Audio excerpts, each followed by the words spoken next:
Welcome to Inspiring Possible. I'm Christy Pennison, former stuck person turned therapist and dream consultant. Are you feeling stuck, overwhelmed, uncertain, or just need a little inspiration? Then I want to help you gain the clarity, confidence, and courage to create possibilities and live a life you love. Because folks, life's too short to be miserable. Hello, Inspiring Possible people. I am so glad to have you back listening today. If this is your first time listening, welcome. You have picked a great day to tune in. Or if you're a repeat person, thank you again for spending a part of your day and your time to maybe get some insights on how you can find ways to move your life in whatever direction you want to. Because guess what, guys? That's really the truth about it. You can live life 1,000 different ways and however you want to. But you're coming to say, how can I maybe learn how to do this life thing a little bit more aligned for me? So welcome back if you are a repeat person. But listen, y'all know we have some cool people that come on this show that really share their wisdom and insights.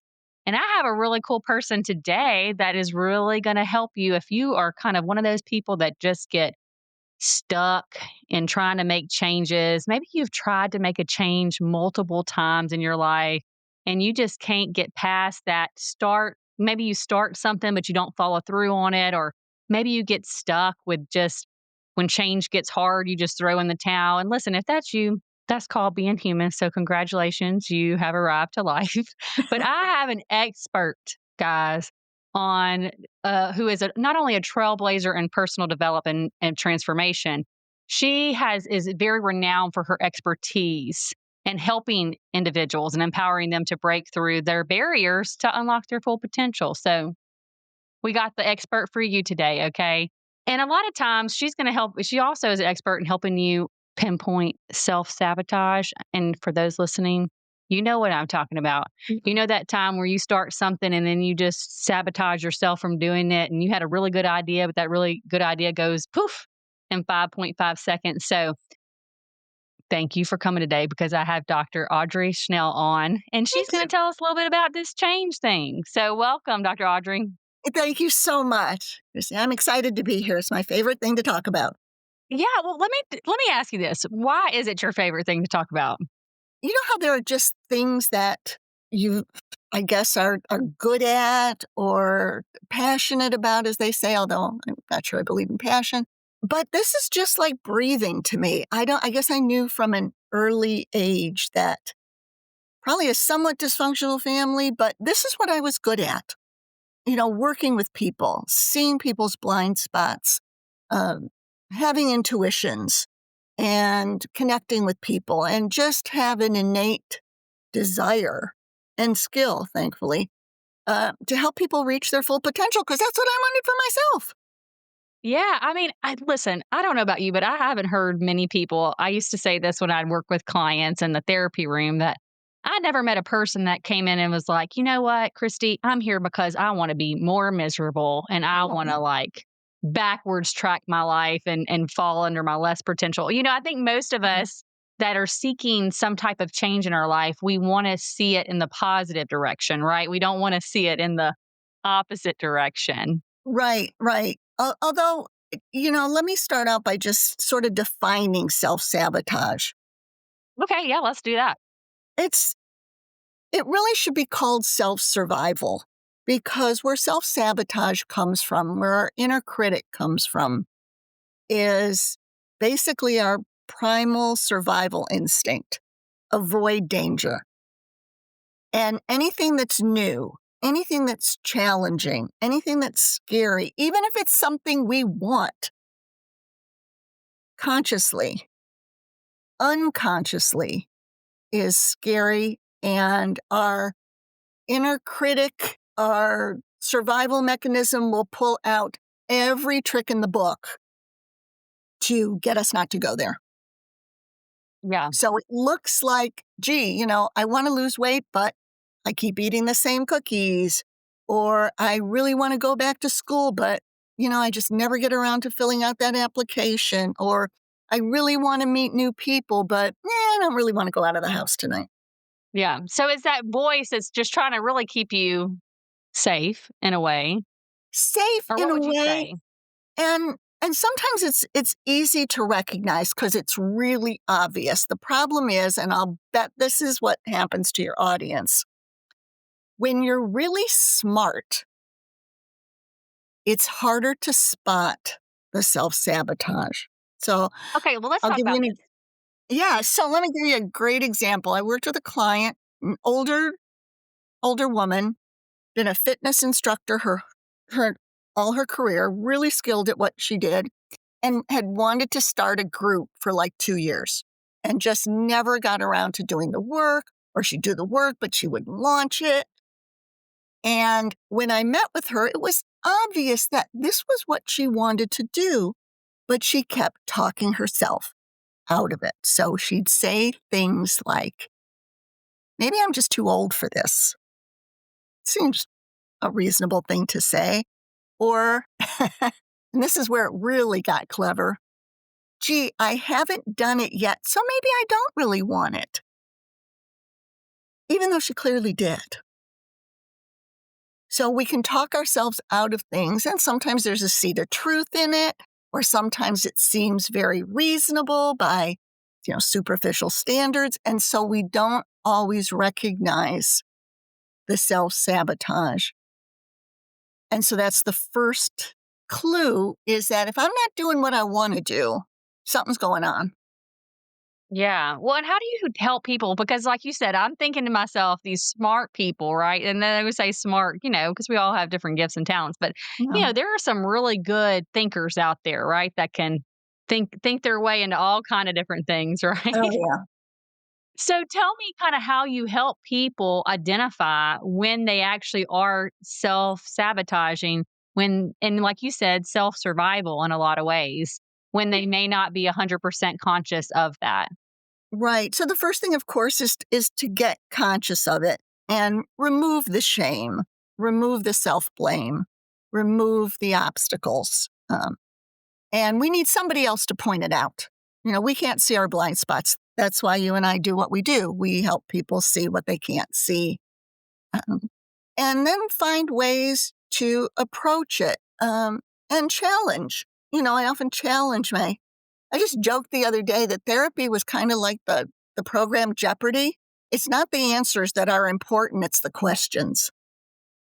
Oh, yeah. Well, listen, I have a family member who had started therapy maybe like several months back, and we were talking about this, right? And they had never been in therapy before, but of course, me being who I am, I'm like, maybe you should talk to somebody. I think it could really be helpful for you. And this family member of mine came back to me and they said, this therapy thing is really interesting because I feel like she just asks me questions. And then it's like I provide my own answers to help me figure out, because I Yeah. think when people think about it, they think, okay, I'm going to come into a space. And maybe when we are making change, we want someone to tell us the answers. If you Right, can right. We give do me get information step and 1, step perspective. 2, step 3, Yeah. right? And not that we can't do that, but part of it, the process is not necessarily like you said, the answers, it's the questions that then will Oh, help yeah. us lead to what we may already be aware of, but we're just not necessarily 100% understanding that this is what our block is. We can only see it from our vantage point. The pickle can't read the label on the pickle jar. I love So that. we need someone else to spot our blind spots, to challenge us, sometimes support us. And it's not just, I was trained as a very classical psychologist. So my perspective is it's not just the quote unquote therapy, it's the therapeutic relationship. It's working with someone you trust so that if you're sitting on the railroad tracks and your back is to the locomotive that's going to run you over if you don't move, and I say to you, Christy, there is a locomotive headed in your direction. You better get up and move. And you say to me, well, I don't see it.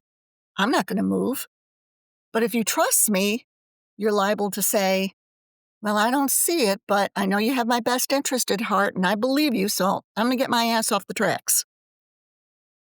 Yeah. And so then you're like, okay, this person, I've developed this trust relationship. And like you said, then they maybe can see, well, and what do you think? Why do you think it's so hard for people, or, and maybe not for all people, but what do you think is the challenge for people to be able to maybe take the step to engage in some sort of relationship, whether it be therapy or coaching or anything that helps provide somebody to see their blind spots?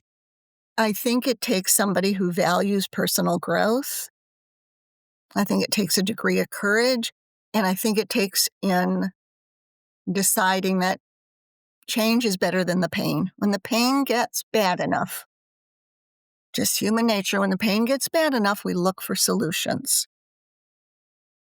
And pain is a bigger motivator than joy. We are much more likely as human beings to avoid pain than seek pleasure.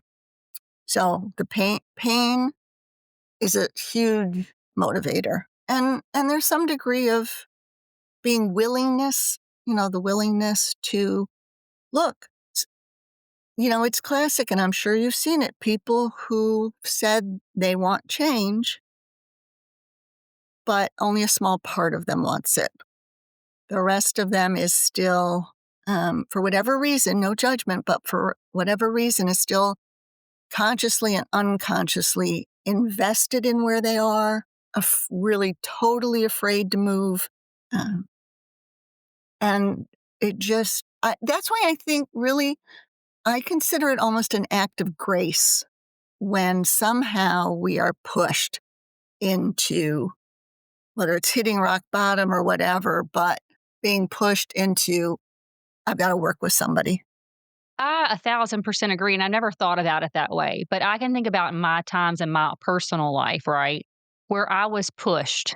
And let me tell you, I did not like it, okay? I Yeah. was angry, I Mhm. was frustrated that somebody pushed me to that point where I had to make a change or where I had to start looking at hard parts. I can think about even last year, there was some challenges and I was pushed to kind of look at some of my leadership abilities in different ways in my life. Yeah.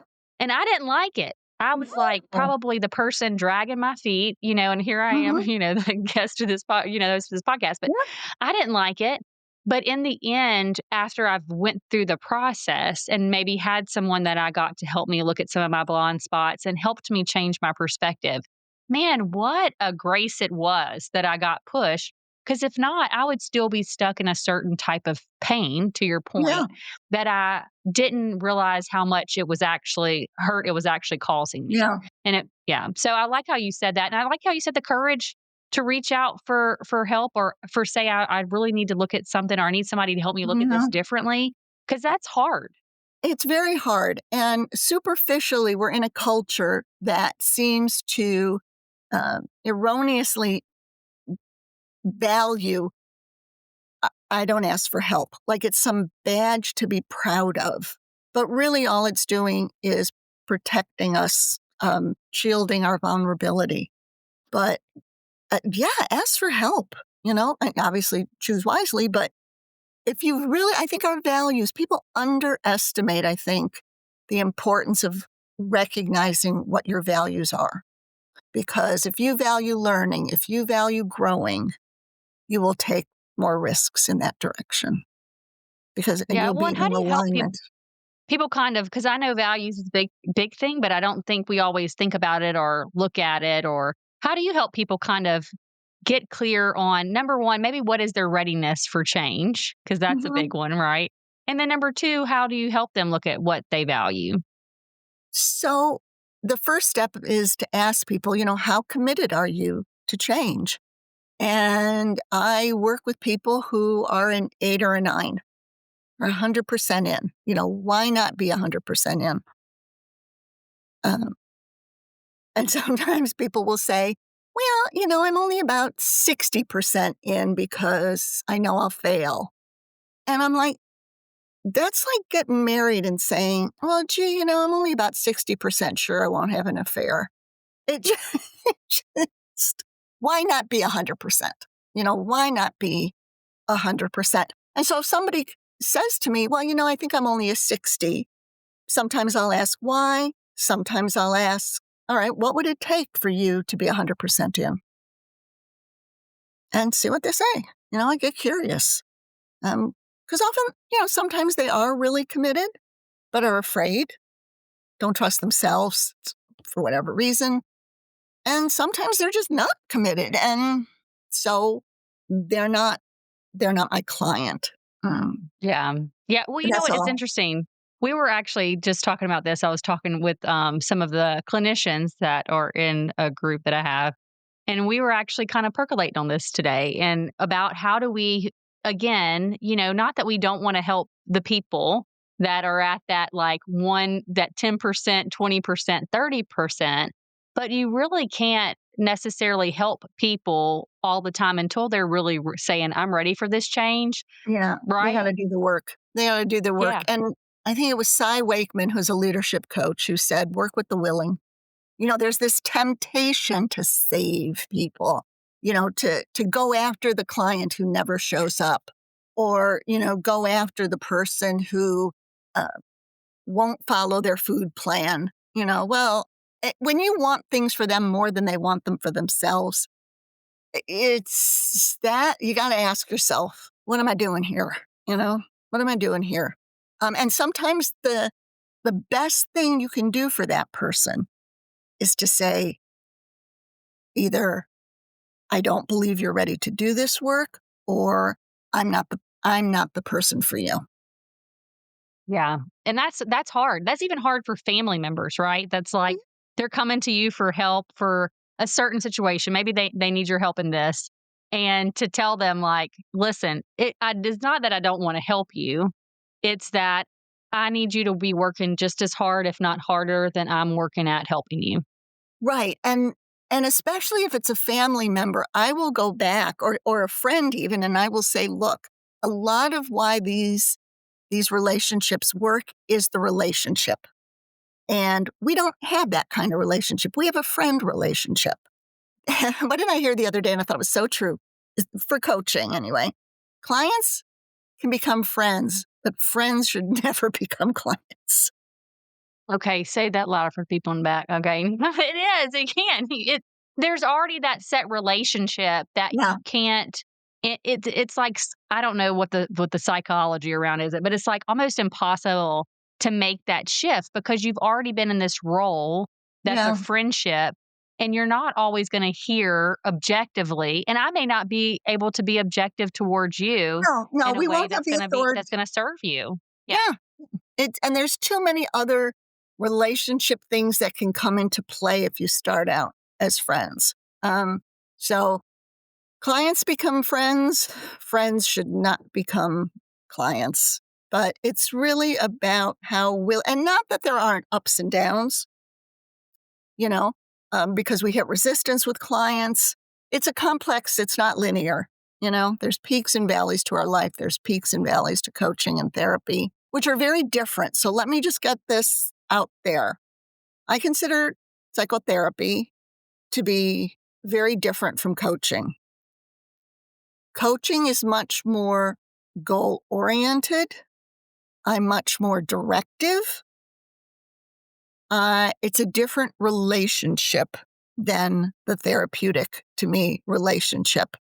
Like I said, I'm much more directive, sometimes much more direct, and I consider them two very separate Well, and minds. I'm glad that you're highlighting this because we have had different types of guests on the show, right? We've had coaches, we've had some therapists, we've had, individuals that are not in either one of those worlds and they're just, a sojourner on this thing called life and they've learned from their own life experiences and Oh, their God, stories have yes. been very powerful teachers to whoever's listening.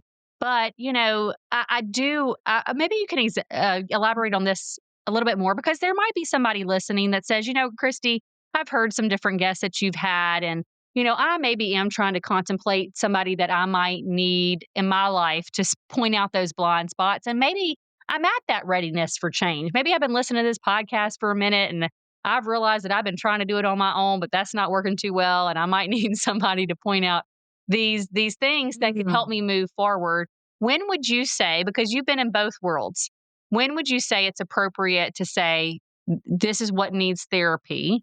and maybe you'd benefit from therapy at this point, and then this is where you'd actually more benefit from some coaching. I don't know if you mind distinguishing a little bit more about that. No, Yeah. it may sometimes be a subtle difference, but if they are deeper, very traumatic, long-standing psychological issues, um, that really need to be explored in depth before the person can even contemplate moving forward, then I would say that's a psychotherapy relationship. And I may piss some people off here, but two things. One, everybody wants to be the psychologist. I've worked in situations, in teams. The occupational therapist wants to be the psychologist. The OT, the PT, the doctor, everybody wants to be the social worker wants to be the psychologist. I'm like, excuse me, I'm the psychologist. If you were the psychologist, you'd be called a psychologist. And it's just, I see it over and over again. And in terms of coaching, I think we've gotten to a very, I'll just say it, piss people, an unfortunate situation where everybody thinks they can be a coach. I had a bad divorce, so now I can be a bad divorce coach. And so there are lots of people out there, and are maybe some of them okay, innately, yes, but you haven't been trained to work with people, and you should not be a coach. And you can't be a coach in 6 weeks, I'm sorry. And this brings up a thing you said earlier that you just might have said very briefly, but I want to kind of revisit that, is the fact that, when you are looking to make change, you do have to be careful about who you are choosing to Mhm. help you with Yeah. this change. And so I'm curious, what would you say for people that are like, I'm hearing what you're saying, and I want to make sure that if I'm ready to take this leap into finding somebody to walk with me through this growth, this next phase of growth that I want to go on. What are some things that you would tell people to kind of just maybe questions to ask or things to consider when trying to figure out who they want to help them with whatever they're going through? I would say, if you really think you need a therapist, psychotherapist, referrals from friends, or go to an agency. And I have a very good friend who called me who was referred to a quote unquote therapist, and she was having a really difficult time working with this person. They didn't seem to understand. They weren't helpful. And so as we started to talk, it was clear to me this person was not trained, was trained in something, but not trained in psychologist. And she distrusted herself. It's like, and I get that, you're in this position and somebody's telling you things are not helping you, and you already know you have a problem. So you're like, oh, maybe this is me. So self-trust is important. Give it a few sessions, but self-trust is important. And the other thing I said was, well, tell them that, tell them it's not working. Tell them you question their ability. Have a voice in this. Therapy should be empowering, not disempowering. Well, so should coaching, but um, ask, talk, question, you know? And, there are bad therapists just like there are bad plumbers. There are bad doctors, there's Yes, no ma'am, there is. guarantee. So you've got to be somewhat discerning. And unfortunately, you're in a vulnerable position. In terms of coaching, I think credibility is important. Experience is important, and getting to know somebody. Most of my clients, if not almost all of them, have heard me speak, whether it's a master class I did, a webinar, a docu-series. They maybe did a complimentary call with me. Um, they've been in my world, so they've seen me.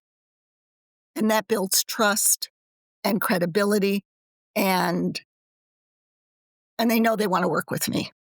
Yeah. Well, and I like some of just the thoughts that because I know, and I'm sure you've experienced this too in your line of work and then journey, is a lot of times there is a lot of mysticism or like unclear, like lack of clarity over how to find if it is a coach that's going to align with you, how to find the best fit for you, or how to find the best therapist for Right. you again, just how to find the best help based off of where you're at. And people are typically at the point where that pain, Yeah, becomes greater than the pain to change. Then it's like, okay, our urgencies get increased, which is really good because it's that great yeah, push, like you yep, said, that pushes yep. us into change that we're like, okay, I'm ready to do this now.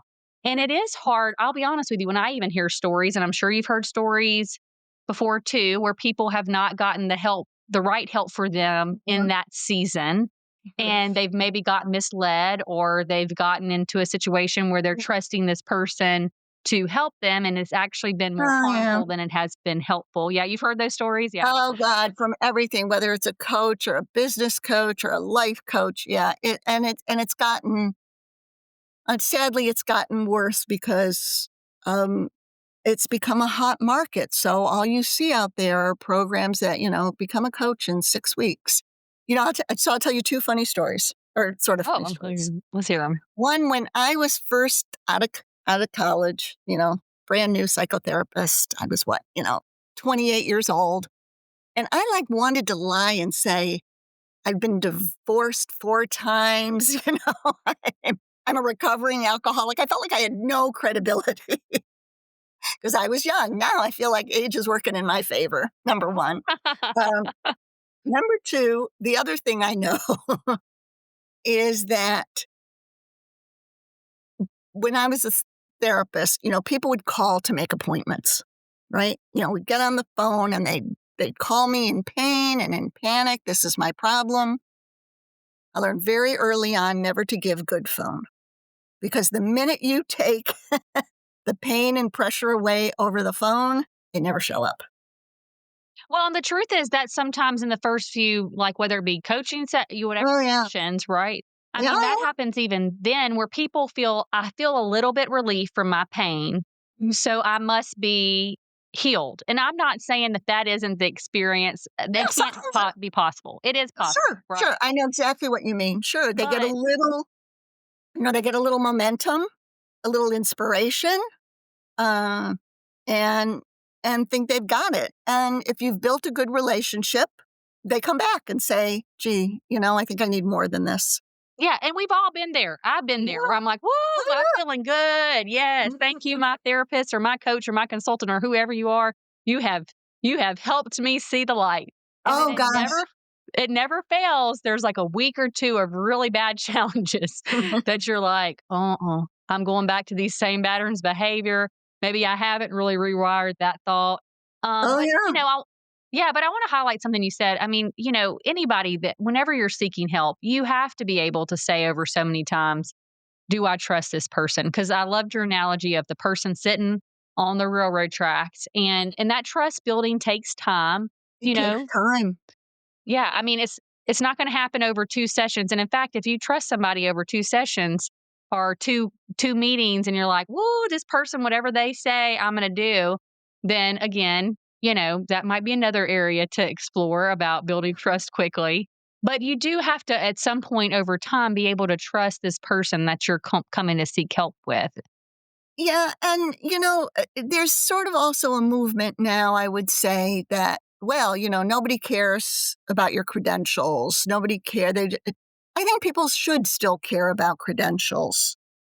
It's a hallmark. Does it guarantee everything? No, but I think, like I said, the field is so saturated that I think credentials do matter, and you know have some experience with the person if you can. Do a complimentary call, listen to them talk, if they're speaking. Start with, I mean, sometimes, somebody will start with me with a smaller investment of time and money to see if it works. I'm fine with that. Sometimes that's where people are at. Will I meet them anywhere? No, but, there's a certain range where I'm willing, to start at because people need to build that. You're right. People need to build that trust. Sometimes people have followed me for years and come back and say, I'm ready to work with you now. You know, something Yeah, you because said or that trust has been built over a period of time where they exactly. feel like Dr. Audrey has shown up consistently over this amount of time. Her messaging seems to be the same. She's still passionate about what she does, and she's still speaking to my pain. So I think that she actually might have the tools to help me. And, we want to be, I think another difference in coaching versus therapy is that in my experience and in this field, I think we look for somebody more relatable. Can this person, and it's true in therapy, but in a different way, can this person understand me? Can I understand them? Do they look human? Whereas therapy, typically I still believe in that tabula rasa. You're a blank slate for them to project upon. So there's less of that relatability because you don't actually want that in a Right, traditional and you really therapeutic can't. I mean, relationship. honestly, the way that we're trained, right? You're taught to be that blank slate, that Yeah, person that's still a human, but that really I'm not going to necessarily bring my life experiences or I'm not going to share with you maybe something that I went through because I'm here to focus on you. yeah, Whereas coaching allows you to peel back a little bit more of that curtain of who exactly. And am it's a lot I to more engage in that flexible. relationship. In Yeah. a therapeutic relationship, the session was an hour, and whether you talked or didn't, those were the boundaries. The boundaries were very clear. Um, I laugh. One of the first things one of my supervisors told me is there's only two tools a therapist can claim: a box of Kleenex and a watch, and Well, that's it. listen, and listen. I've got about like I don't know how many offices or how many office spaces it is, but I would say it's probably about 15 to 20 at this point. And each of them, guess what, Dr. Audrey, has a box of Kleenex and it has a clock somewhere in that office. Do you That's understand right. what I mean? It's a very different relationship. Whereas, there's much more flexibility in my coaching practice. If we're done in a half hour and you need to go get shit done, go get shit done. You Yeah, know, yeah. it's much more directive, I would Yeah. say. Well, and I think hopefully if you're listening right now, you're kind of getting a behind the scenes conversation that we don't always have on here about like, because I do know that some of our listeners have been maybe in those stages where they might have some readiness to change.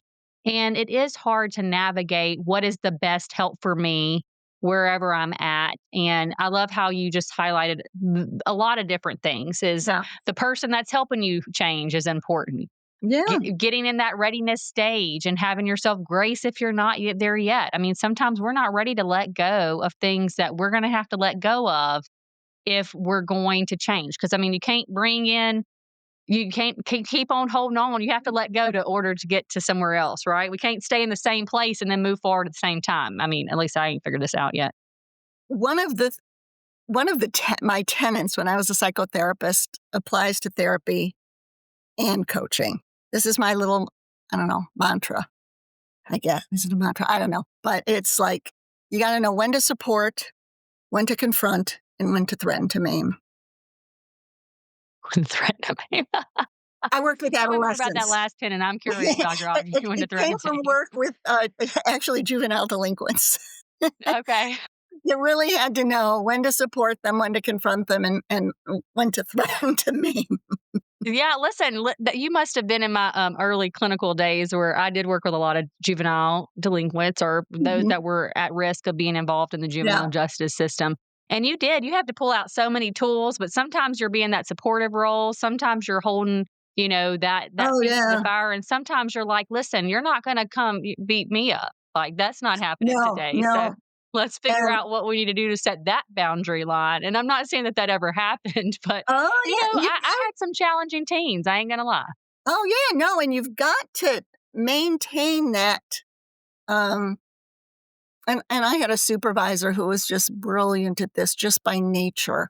You've got to be commanding. They have to know they can't screw with you, but they also have to know that you care and Got are their back. comfortable with them.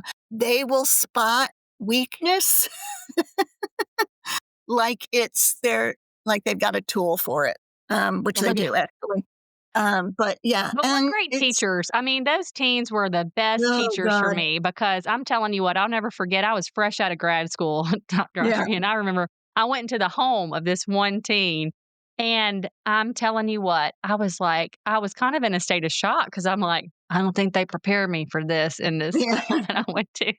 Oh, yeah. And I remember I left that with my supervisor and I asked her, I was like, how challenging was that on a scale? Like, is this normal? Like, and I remember at that point, she kind of lied to me. She's like, no, that's fine. That was not a big deal. And then later on, she told me, like, I'm talking about like maybe months down the road, because I think she didn't want to scare me off, right? She said, Exactly. no, that was a challenge. That was a challenge. I'm like, man, why didn't you tell me that then? But I think this is getting back to our point. Change is hard, Change is for I hard. don't care who you are. It takes a lot of courage to change. And no matter what stage of life, whether you're that juvenile that's really just going through all the range of emotions and maybe they've had life that's hard, that Yeah. they're really just trying to survive, that Yeah. not that self-sabotage, that self-survival, we learn skills to help us Oh, get to no. the next phase. But sometimes those skills no longer serve us, and No, they don't. that's whenever that self-survival really is starting to Oh, self-limit us from absolutely. moving forward, yeah. Trauma stays with you. And that's the big thing about trauma is we don't if you've had severe trauma, you are operating out of that trauma. Trauma isn't in the past, it's in the present.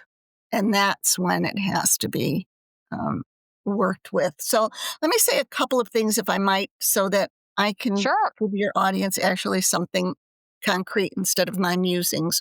Um, Number one of the change is harder. We wouldn't be making such a big deal about this. There wouldn't be a million books on it.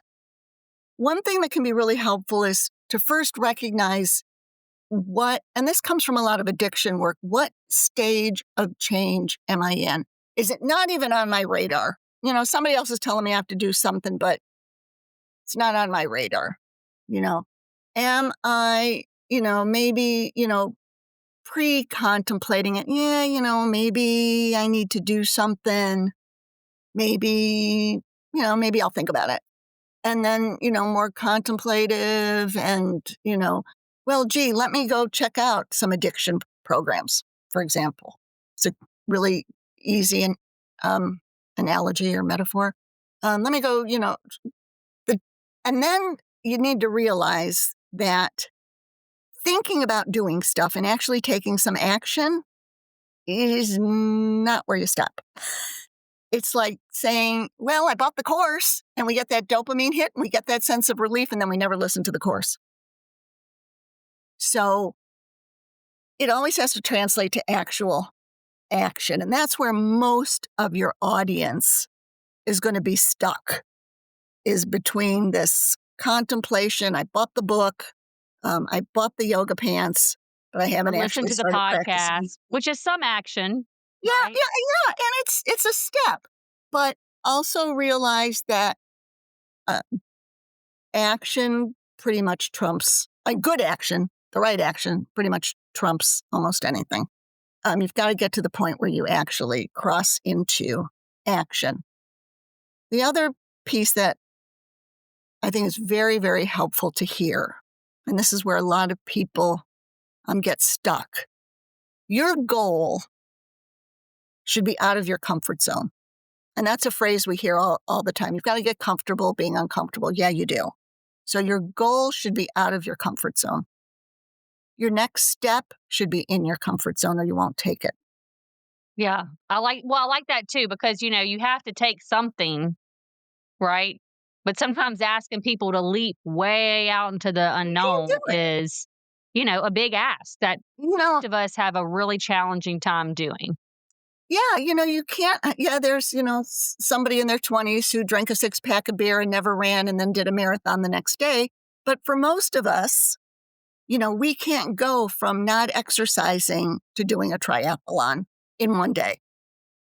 So maybe if you, want to make some changes, you start with something you can do. Well, I'm not ready to go to the gym, but let me do an online class, or let me do 5 minutes of stretching, or whatever it is, but do something that you can manage to do. Get started, build momentum, feel successful, And no, it's not linear. There's peaks and valleys. The peaks prepare you for the valleys, and the valleys prepare you for the next peak. That's just how it works.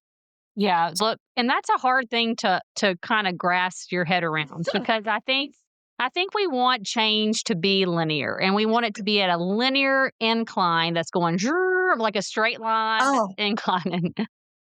it's that feeling like, oh God, I've conquered this problem. I am never going to feel bad again. And then a month later, it's like, oh, um, This I'm is me feeling, every day. Like I'm like sometimes it'll be like a few days and I'm like, "Ooh, it's calm. It's yeah, quiet. I could get used to this. There's no challenges." And then I feel like as soon as I put that out into the I universe, know.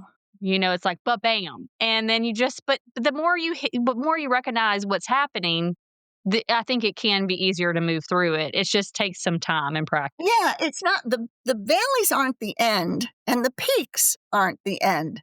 You're evolving. And I just did a master class on this a couple of weeks ago.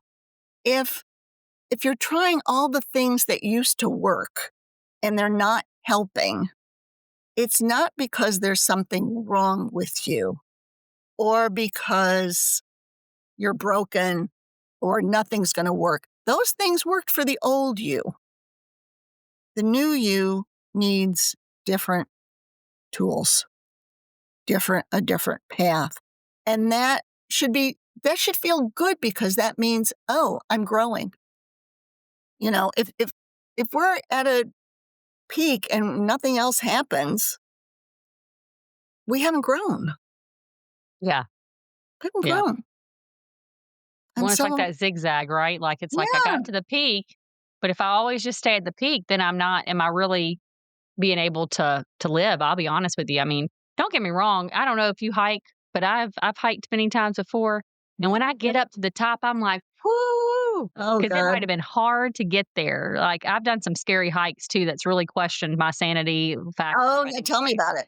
Yeah, no, same here. And I'm in West Virginia on 117 acres. So believe me, yeah, yeah, You no, know what that's like. So you get to the top, but that can't just be it, right? no, Like it's no. beautiful. You experience the joy of having to have done the hard to get to the beauty. But the truth is you still got to go back down. You You can't got to go live back up at the down top of the mountain. and you got to find another mountain. What did I hear I heard this a while ago, but I thought it was so true. You know, courage is knowing something's going to hurt and doing it anyway. Stupidity is the same, and that's why life is hard. I love that. Well, speaking of that, if you were to go back, I'm just curious. This question I like to ask all my guests. If you were to go back to an earlier part on your journey, and Hmm. there was one piece of advice, maybe it was a change that you were finding that was hard for you to really take that action on, and you were to give yourself one piece of encouragement, advice, maybe some directness, like you said, a Hmm. challenge. What is that one thing that you would maybe tell the younger version of you? It's hard for me to pick just one thing, but if I were going to try and boil it You can down, give a I would few. You can say give a few if give you want, if you, it's they hard. kind I of know go one is together, hard. actually. I would say stop being the victim, and you are capable of so much more than you think you are. Yeah. Isn't that so true? I don't know It's about you, so but true. each time that I've gotten to this new iteration of evolution, like you said, of myself or my journey, I'm like, man, I would have never imagined this 5 years ago that this would have been future me. No, and one thing I wish I had had that I didn't have when I was much younger was a mentor, because I had no idea what was possible, what direction to go in. I was really fortunate that the wind blew me in the right directions, but we are capable of so much more, so that we've really got to get out of our own bullshit, basically. What really hit home to me, just a silly example, was I was watching it was probably either on Facebook or YouTube. It was like the Miss America or Miss Universe that got crowned, and she was like 22 years old, gorgeous. But what blew me away was, she was an Air Force captain. She knew how to fly fighter planes. She knew how to like speak 6 language. And I'm thinking, I'm a effing slob. Lazy, motivated, but it was good for me. I went, shit, why don't we forget perfectionism? Why don't we look for excellence? Why don't we realize we are capable of so much more than we think we are? Mm. Why don't we challenge ourselves? Why don't we get challenged more than we do? This whole, well, I did the best I can. Yeah, sometimes, but 99% of the time, I did the best I can is just trying to make ourselves feel better. Yeah. Well, and that might bring up a good point. So if somebody's like, listen, I've been listening to Dr. Audrey today, and I think she might could help me get to that change because I'm feeling like watching that Miss America and hearing all the stuff she's done at 22, and I don't want to be. I want to get to my full potential. I don't want to leave this earth, Yeah. you know, not doing Oh, the fullest God. of. I'm sorry. That was one of the things when I had a moment in like almost in a meditation, and I saw my gravestone, and it said something like, "It's so sad. She had so much potential." And I thought, "Oh my God, I don't want to die like that. I just don't want to die like that." And that's how we should feel. We should feel like, yes, we have regrets, but the bigger the regret, your audience needs to hear this. The bigger the regret you have, the more opportunity it's showing you. Ooh, that's good. So, guys, if y'all got some regrets, Yeah, it's time for some change. Okay. that's right. Absolutely. You are capable of so much, much more. And, that's why I say sometimes I have to, look at my client and empathize, which I always do. But a lot of times it's, it's get out of your own story and get out of your own bullshit. I'm sorry. Well, It's just and how to say that. yes, and sometimes we need those hard truths in Oh, we life. do. We We don't. do. I mean, I don't know about you, but I had a conversation, and it's interesting you said excellence over perfectionism because I think that was just something somebody said to me today, and I was like, that is such a different way to look at it. But I have had to have people that I intentionally asked to come into my life to pretty much be able to tell me, "Stop the BS, Christy." Oh, You yeah, know what I yes. mean? Like, Sometimes it's crazy. We have to pay someone to tell us the truth. I And mean, but you know what? How much does that truth help me? oh, God, That it absolutely. helps me, and I may not always be ready for it quite, and I may get mad about it initially. But if I give myself enough time to think about what is this person trying to tell me? What intention are they coming at me? It's not Oh, intention yeah. to harm, it's intention for my good. And I need to hear what they're trying to say. And I need to then take it and figure out what I Yeah. want to do with that. But it's not because they're trying to hurt me when they tell me No, this thing I need to no. look at, you And know? and you really have to ask yourself sometimes and get your clients to ask themselves, "Am I fighting for my limitations? Or am I Mhm, fighting for what's mhm. possible?" So, like I said, it's always a fine line. Am I empathetic? People have had trauma. Sometimes they've had big trauma. Sometimes they had small traumas. Sometimes we don't recognize the trauma that we've had as children because we're looking back at it with adult eyes and it doesn't seem traumatic. Well, yeah, but it was traumatic for a 4-year-old. Even Yeah, if it was only one time that your mom forgot to pick you up at daycare and now you have abandonment issues. That's what happens to 4-year-olds. But we really need somebody who doesn't buy into our stories when it's just a story. yeah, yeah. Well, on that note, if somebody is like, "I think I need some help and I need to help me somebody dismantle some of these stories and, again, help me move through some of these stuck points." How can they find out more about you and where can they find you? Uh, Go to my website, simpleaudreyschnell.com. I've got webinars and master classes coming up. And my email is really simple too, Audrey at audreyschnellphd.com.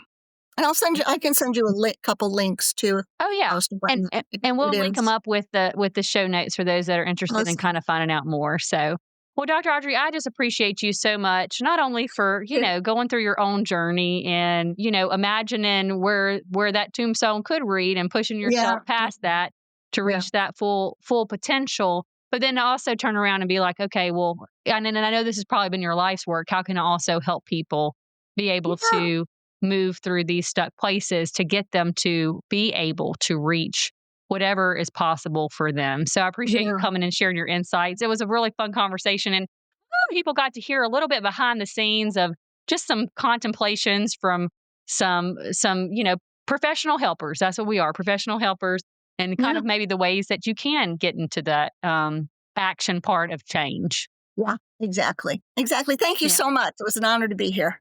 Yeah, absolutely. And if you are listening, and you've been here before, I give you a little one nugget that just stood out to me. And it's something that Dr. Audrey said very at the end. And I'm going to leave you with this question today so that wherever you're at in the world or whatever you're doing, maybe you can percolate on this a little bit. But are you fighting for your limitations, or are you fighting for possibilities and your potential? Until next time.